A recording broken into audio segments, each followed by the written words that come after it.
Assalamualaikum warahmatullahi wabarakatuh. Selamat pagi murid-muridku. Nah, perkenalkan dulu, Bapak ini guru bimbingan konseling kalian.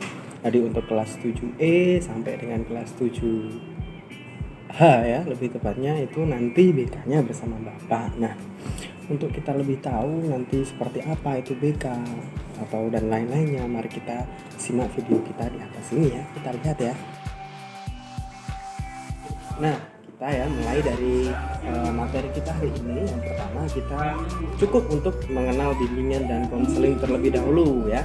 Bimbingan dan konseling di SMP Negeri 31 Semarang. Ya. Apa sih itu bimbingan dan konseling? Kira-kira di sini sudah ada yang tahu belum apa itu bimbingan dan konseling? Ya, kalau belum tahu, kita coba untuk sama-sama belajar ya. Yang pertama, kita mulai dari logonya dulu nih. Kita juga punya logo nih. Jadi kalau BK itu sudah seperti seorang dokter, seorang profesi ya. Karena kita semua sudah dilindungi, kita sudah punya konseling itu sendiri ya. Konseling itu sendiri kita bisa jabarkan ke dalam beberapa hal nih. Yang pertama, ya, yaitu konseling itu proses yang memberikan bantuan. Jadi proses pemberian bantuan. Pak, maksudnya gimana proses pemberian bantuan itu? Proses pemberian bantuan kepada seorang konseli tentunya. Nah, di sini seorang konseli kita artikan bisa jadi peserta didik, yaitu adik-adik semua atau anak-anak semua di sini ya. Adik kalian. Nah, siapa sih yang berhak memberikan bantuan? Nah, memberikan bantuan adalah seorang guru BK atau seorang ahli, yaitu konselor seperti itu. Nah, tidak hanya sampai di situ, kita bisa memahami BK. Berikutnya, proses konseling ini juga dilakukan dengan tatap muka. Artinya, kalian di sini diminta untuk berhadapan-hadapan langsung nih, dua orang nih misalnya. Prosesnya ya, ini konselornya dan ini konselingnya. Ya, terus kalian bisa saling kenal satu sama lain seperti itu. Kalian bisa ngobrol, kalian bisa curhat dan semacamnya. Dan proses tatap muka, tapi perlu digarisbawahi karena saat ini kondisi kita sedang pandemi, sedang ada masalah ya, artinya kita tidak bisa bertemu secara langsung.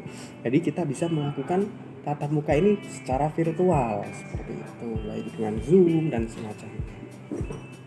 Oke, selanjutnya ini juga tidak hanya melulu dengan satu orang saja ya, bisa selain dalam bentuk kelompok atau selain dalam bentuk individu, ini juga bisa dalam bentuk kelompok seperti itu ya.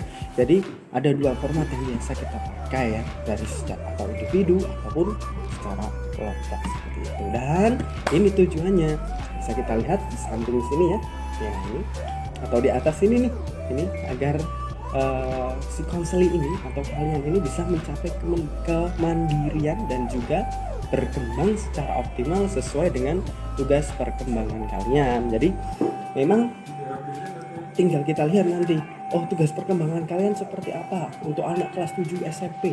Jadi perlu kita arahkan ke situ. Nah, misalnya nanti ada masalah-masalah ketika menghadapi tugas perkembangan itu, kita bantu seperti itu ya. Jadi tidak usah khawatir. BK di sini bukan BK yang galak, marah-marah terus, bukan, tapi justru kita akan membantu kalian semua. Nah, kita lanjut ke berikutnya. Pasti coba kita lihat. Nah, apa saja sih yang bisa dibantu oleh guru BK? Ya, apa saja sih yang bisa dibantu oleh guru BK? Yang pertama kita bisa lihat, kalau tadi kita sudah bahas ya, karena BK itu puncaknya ada di tugas perkembangan. Jadi tugas perkembangannya bisa kita lihat di sini besar sekali ya. Tapi di dalamnya bisa kita bagi-bagi ke dalam 4 bidang layanan. Yaitu yang pertama pribadi, berikutnya sosial, berikutnya lagi belajar, dan yang terakhir adalah karir. Jadi 4 bidang layanan ini untuk bisa menjawab seluruh tugas perkembangan itu. Kita bisa bagi-bagi ke dalam 4 bidang. Misalnya kamu kalau di tugas perkembangan kamu saat ini kamu mengenal lawan jenis nih misalnya. Nah, itu maksudnya nanti di bidang yang sosial seperti itu. Oke, kalau ada pertanyaan disimpan dulu nih. Kita lanjut ke video berikutnya.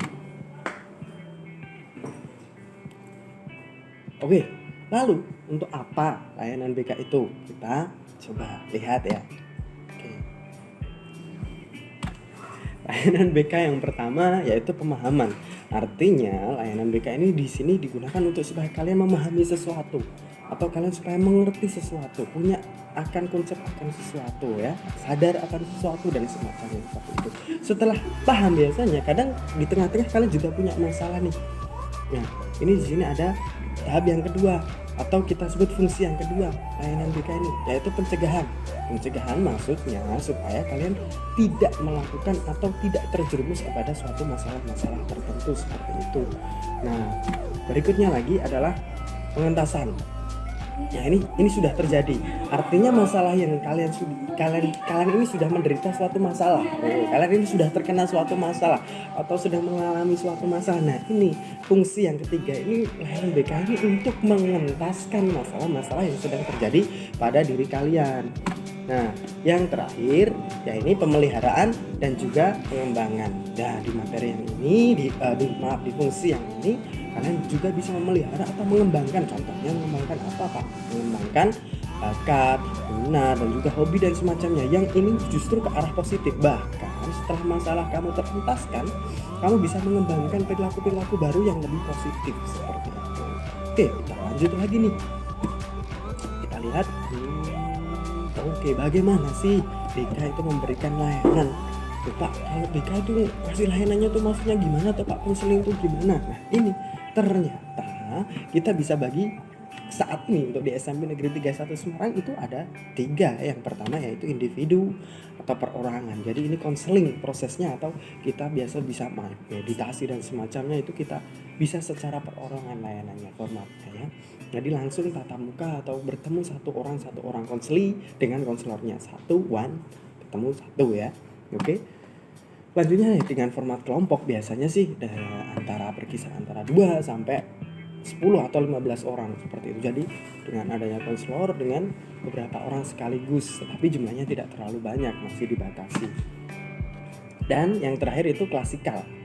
Yang klasikal ini biasa kita lakukan ketika kondisi sedang tidak pandemi seperti ini ya. Kita biasanya masuk ke dalam kelas, nanti kita bisa memberikan materi apapun yang biasanya materi itu terkait dengan hampir seluruh kelas atau bahkan bisa jadi semua kelas mengalaminya atau semua anggota kelas mengalaminya. Kita akan bahas, kita akan kaji di situ bagaimana kita bisa memahami sesuatu, mencegah sesuatu, menjelaskan sesuatu atau bahkan mengembangkan sesuatu seperti itu. Dan nah, ini apalagi nih yang perlu kita ketahui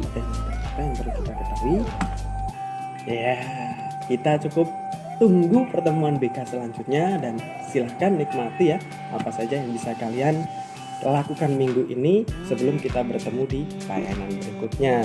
Sampai jumpa di layanan